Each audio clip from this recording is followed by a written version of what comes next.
Once again, boys and girls watching me live at direct, Mafunzo New Curriculum tells you welcome.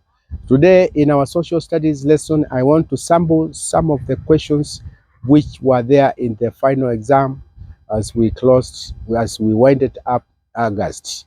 There was this question about who is the Deputy President of Kenya. I want to say the Deputy President of Kenya is none other than Kithure Kindiki.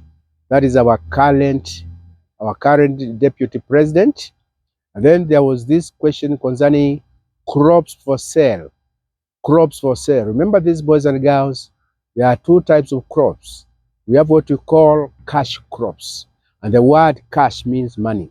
So here in Kenya, there are those crops which we grow them strictly for sale, so that the country can get foreign exchange.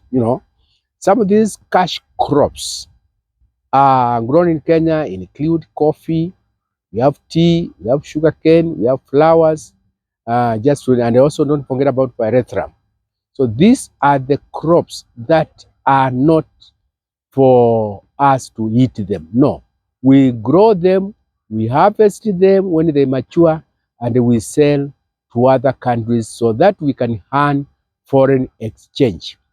Now, there are those other crops which are grown strictly for our own consumption. These crops, we refer to them as subsistence, and these include crops such as beans, maize, yams, cassava, just arrowroots, just to mention a few, millet, sorghum, and so forth and so on. Then there was this other question which was talking about what is account. Many learners, they have a problem to differentiate between account and a subcount. Account is a large area which comprises of several sub-counties. Account is headed by a person who is elected and voted for, who is known as a governor. And a governor is assisted by another person whom he appoints, known as deputy governor. And of course, there is also a senator in account, and there are also other people in account, women rep, etc.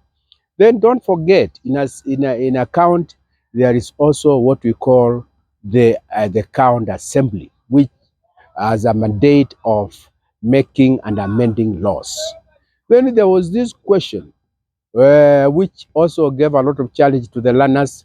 The question was asking about the largest count in Kenya and the smallest count in Kenya. That debate about the largest count, after a thorough investigation, after a thorough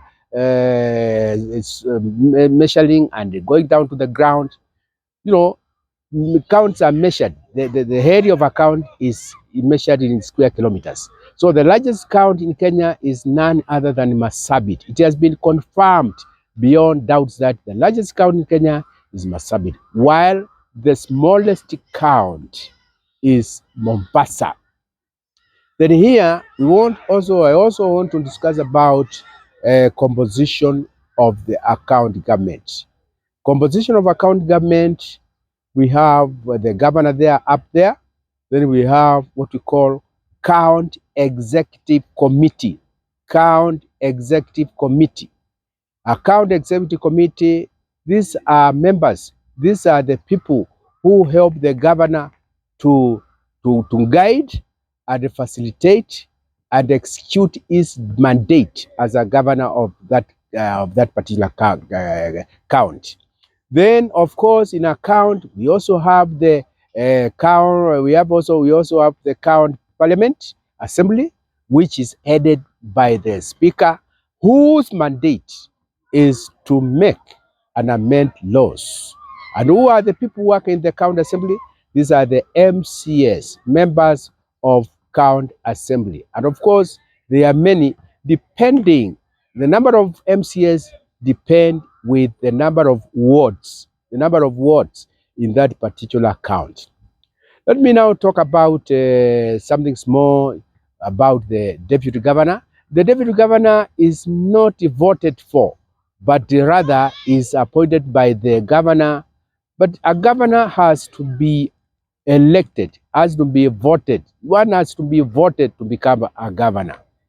And then when we talk about structure of the county assembly, at the top there, we have the county government. When we have the county government, there are two. We have the assembly, the county assembly, and on this side we have the county executive committee. Now, county assembly is headed by the speaker, and the speaker works along with the MCS. And I've just said their mandate is to make and amend laws, while the county executive committee plus the governor, their mandate is actually to steer the county to achieve development. Thank you. Hiyo imeingiana?